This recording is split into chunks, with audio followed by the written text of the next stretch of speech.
So guys, ito naman yung ating Expander GLX automatic transmission na jet black mica. Nakikita nyo guys kung gaano kaganda yung ating Expander talaga, no? So, ito po is yung ating base variant naman. So, papakita ko sa inyo kung ano yung mga ilang features, no, nung ating unit. So, baka kung naghahanap kayo ng Expander at medyo limited yung budget, siguro ito yung masasuggest ko po sa inyo. No? So, para sa inyong pamilya. So, napakamura po ng ating Expander GLX automatic. Ito yung pinaka-affordable na automatic transmission ng Expander. So, makita nyo sa kanyang dynamic shield front fascia, halos wala naman silang pinagkaiba ng ating Expander GLS.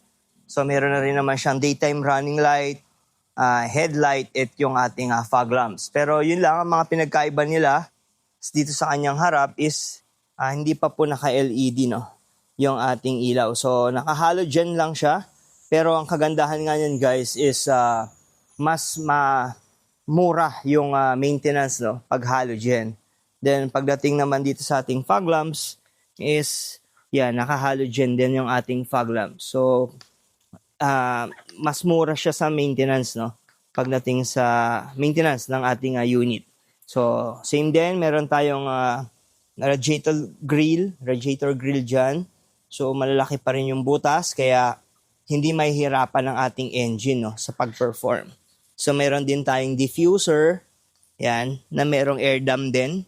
So, talagang magandang airflow sa ating engine dahil sa ating design, no, ng ating dynamic shield front fascia. Then pagdating naman, no, sa ating side profile, check natin yung side profile ng unit. So wala naman halos difference, no, sa ating GLS. So yung forma niya, yung dating niya, nandoon pa rin. Nandiyan yung ating two-tone alloy wheels. Yan. So same siya ng GLS, naka two-tone na rin. So hindi tayo, yung forma niya at lakas ng dating is nandiyan pa rin, no.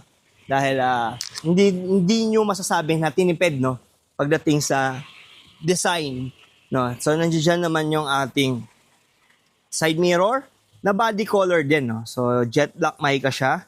Yan, naka body color. Then naka body color din ang ating door handles. So yan, hanggang dito second row. Yan, then check lang natin tong likod. So guys, pag gagahanap tayo ng mga budget na family car, siguro best option nyo na rin itong Expander GLX dahil yun nga, mas mura pagdating sa maintenance.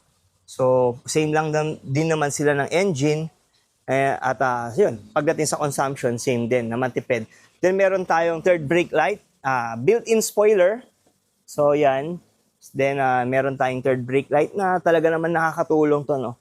Especially dun sa mga driver na kasunod natin, malalaman kagad nila na umapak tayo ng brake pedal. So, yan ang ating T-shape na LED na rear combination lamp. So, same lang siya sa ating GLS. So, by the way guys, yung itong ating jet black mica is exclusive color lang siya sa ating GLX variants for automatic and manual transmission.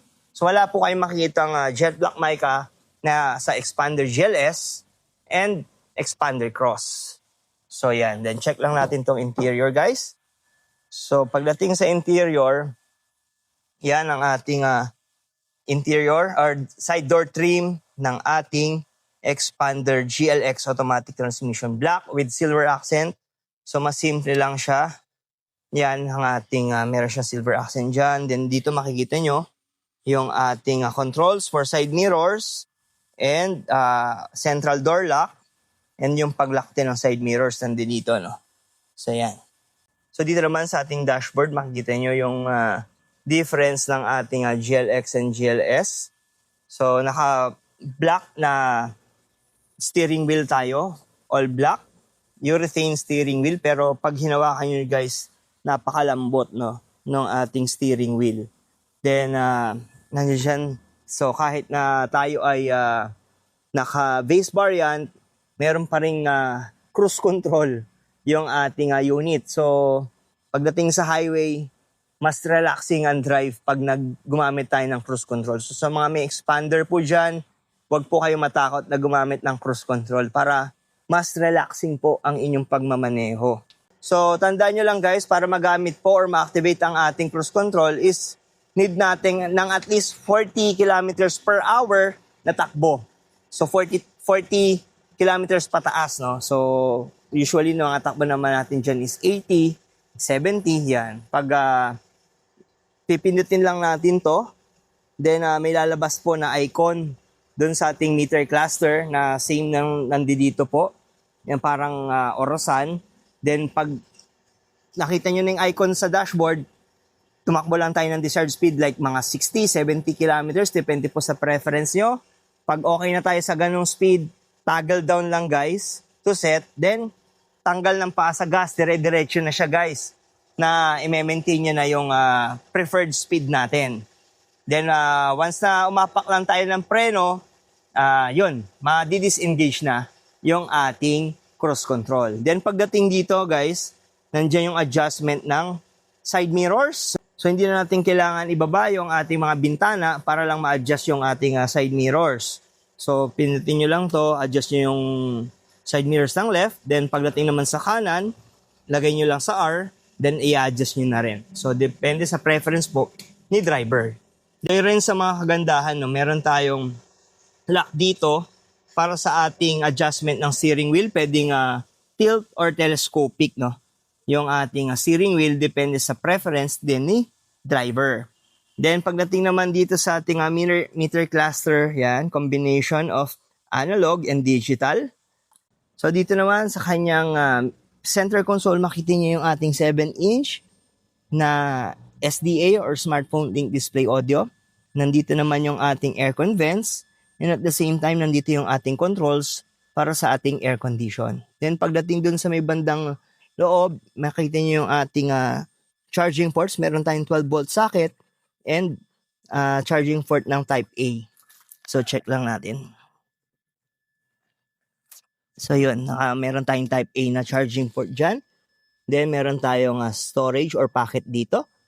Then nandito yung ating 4-speed automatic transmission gear na merong overdrive button dito na pag pinindot nyo yan guys is magkakaroon tayo ng additional torque na pwede nyo magamit once para makapag-overtake. Pero pag nakapag-overtake na tayo guys, huwag nyo sanang kalimutan na pindutin to ulit kasi mas malakas po kumain ng gas consumption pag ito ay naka-activate. Then pagdating naman dito, yan, yung ating nandiyan yung ating reverse, neutral, drive, and 2 and L. So yung 2 and L, ginagamit po yan kung mga kalsada natin o road condition is pataas or sobrang pababa. So para hindi mahirapan ang ating engine. Then nandito yung ating mechanical handbrake. So yan, kung ayaw nyo ng ating electronic parking brake, pwede tayong mag GLX para sa ating mechanical handbrake. Then meron tayong 2 bottle holders at storage po. Dito, center console storage. Yan, na pwede yung paglagyan ng mga any valuable na gamit. So, overall, yan ang ating front cabin, no, ng ating Expander GLX. So, by the way, dito pala sa ating driver side, ito yung kanyang seat na naka-high grade fabric seats. So, dito naman sa kanyang front passenger side, yan, meron pa rin siyang texture ang ating high grade fabric seats. Then, i-check naman natin guys yung second row. Then, dito sa may second row, makikita nyo na same lang din naman ng design sa ating GLS. So, yung luwag niya, parehas din. Yung ating legroom, same yan. And ang kagandahan sa ating expander is meron tong slide function guys para mausog pa natin ng konti yung ating seats paharap para yung mga upo sa likod na medyo mas matangkad is hindi mahirapan, no, or mangala yung kanilang tuhod. So, yun ang pagiging maganda, no, ng design sa interior ng ating expander dahil flexible po yung ating mga seats. Then pagdating dito sa third row, makita nyo guys, yung ating third row, same lang ng size, no, ng Expander GLS and Expander Cross. Then meron din siyang 12-volt socket doon. Yan yung nasa taas, yung may takip na pwedeng paglagyan ng USB port para just in case na need na makapag-charge ng ating mga kids na nakaupo dito or mga passenger. Hindi sila mabuboard dahil magagamit pa rin nila yung kanilang gadgets. Then pagdating naman dito guys sa ceiling yan, makita niyo yung ating seatbelt yan ng ating second row, middle, passenger. So, yun yung kagandahan is naka 3-point ELR seatbelts lahat ng 7 or 6 passengers and 7 including driver. So, mga naka 3-point ELR seatbelts. No? So, hindi lang siya yung belt lang na nasa bewang. So, 3-point ELR ang ating seatbelt. So, yan guys, yung ating quick recap lang ng ating Expander GLX. Baka yung iba is nagdadalawang isip na kumuha ng Expander GLX. Baka merong maiba sa size or merong maiba pagdating sa mga ground clearance. So, same lang po na 225mm ang ground clearance ng ating Expander variants. So, check natin ulit guys. Sarado lang natin to para makita nyo overall, no, yung talagang kung gaano kaganda. Kung talagang naghahanap tayo ng family car at budget lang ang ating gamit, ang kaya nating ilabas is siguro ito yung best option, ang ating Expander GLX automatic transmission. So ulitin ko guys, ito yung ating jet black mica na talaga namang napakaganda rin ang dating. No? So executive ang kulay kasi ng ating jet black mica. So yun guys, yung ating Expander GLX automatic transmission, base variant po ng ating Expander lineup. So kung naghahanap kayo ng budget-friendly na 7-seater na pang family, ang gusto nyo lang is from point A to point B is comfortable ang inyong pamilya sa biyahe. So na-expander na rin. So ito yung best option na masasabi ko sa inyo. No? Kasi pagdating sa comfort, same sila. Pagdating sa engine, same na 1.5 na 4-in-line dual overhead camshaft na engine. So, Euro 4 na rin naman to at siguradong yung less emission. No? So, then pagdating naman sa comfort, nakita nyo naman 7-seater, meron tayong 3-point ELR seatbelt, meron tayong mga aircon vents, and at the same time, meron din tayong mga charging ports. So, kung talagang budget lang ang ating kailangan na magamit para lang magkaroon ng sasakyan, siguro ito yung best option talaga na pwede kong isuggest sa inyo, ang ating Expander GLX automatic transmission. Yung pagdating naman po sa pricing no, ng ating Expander GLX automatic transmission, ang SRP po nito is 1,159,000 pesos at meron po itong cash discount na around 90,000 pesos. At pagdating naman po sa ating 5 years in-house financing for as low as 0 down payment guys, pwede nyo na pong mayuwi ang inyong family car na Expander GLX automatic transmission. Then, syempre, kasama dyan, same din ang mga freebies na binibigay natin sa Expander GLS. Nagbibigay tayo ng leather seat cover, deep dish matting, Bosch Europa horn, dashcam, rain visor, hood emblem, at marami pa pong iba.